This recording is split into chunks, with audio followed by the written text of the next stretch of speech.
Hi guys, welcome back to my channel Taslima. So ఈరోజు ఈ వీడియోలో డ్రెస్సింగ్ టేబుల్ అనేది ఆర్గనైజ్ చేసేద్దామా. సో నేను చిన్న బ్యూటీ పార్లర్ అనేది స్టార్ట్ చేశానన్నమాట ఇంట్లోనే.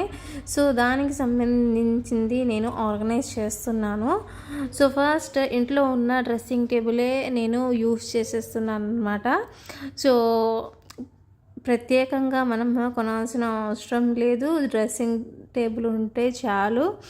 సో ఒక మిర్రర్ ఉండాలన్నమాట. సో డ్రెస్సింగ్ టేబుల్ ఉంటే ఇంకా బెస్ట్. సో నేను మిర్రర్ ఆర్గనైజ్ చేస్తున్నాను. సో ఫస్ట్ ఆర్గనైజ్ చేశానమాట. ఇక్కడ నుంచి అటు నుంచి ఇటు అలా ఇంట్లో నుంచి అలా స్టార్ట్ చేయాలనుకుంటున్నారు. సో ఈ సిరీస్ అనేది చాలా అంటే చాలా పనికొచ్చిద్ది అనమాట. లైక్ ఆర్గనైజింగ్ డ్రెస్సింగ్ టేబుల్ కూడా పనికొచ్చిద్ది. అండ్ మన బ్యూటీ పార్లర్లో ఎలా పెట్టేసుకోవాలి అనేది కూడా ఒక ఐడియా వచ్చిద్ది అనమాట. సో స్టార్టింగ్ బ్యూటీ పార్లర్స్ ఇంట్లో నుంచే చేయాలనుకునే వాళ్ళకి ఇది చాలా అంటే చాలా హెల్ప్ అయింది. సో నేను నా డ్రెస్సింగ్ టేబుల్ ఆర్గనైజ్ చేసేసుకుంటున్నా. ఫస్ట్ నేను డస్టింగ్ చేస్తున్నాను అనమాట. సో ఫస్ట్ నేను నా మిర్రర్ అనేది క్లీన్గా చేసేసుకుంటున్నాను. దానికోసం నేను వెట్ వైప్స్ యూజ్ చేశాను.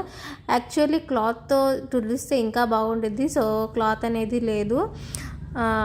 ఇది నైట్ పూట నేను చేస్తున్నాను, అందుకని నేను క్లాత్ అరేంజ్ చేయలేకపోయాను.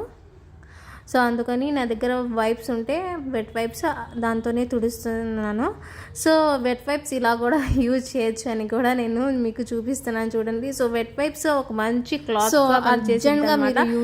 చూడండి, మనం దానికి మళ్ళీ రియూజ్ చేయొచ్చు వెట్ వైప్స్ అనేవి. సో నేను వెట్ వైప్స్ చాలా అంటే చాలా రకాలుగా యూజ్ చేస్తాను. లైక్ బేబీస్ కూడా యూజ్ చేయొచ్చు, అండ్ మన ఫేస్కి కూడా యూజ్ చేయొచ్చు, ఇలా పని చేసుకోవడానికి కూడా యూజ్ చేసుకోవచ్చు అనమాట.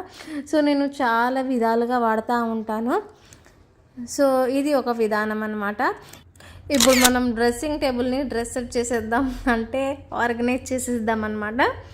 సో యా,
డ్రెస్సింగ్ టేబుల్ని ప్లీజ్ కామెంట్ చేయండి.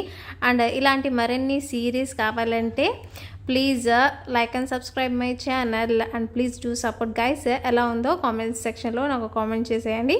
ఓకేనా? Bye guys, take care.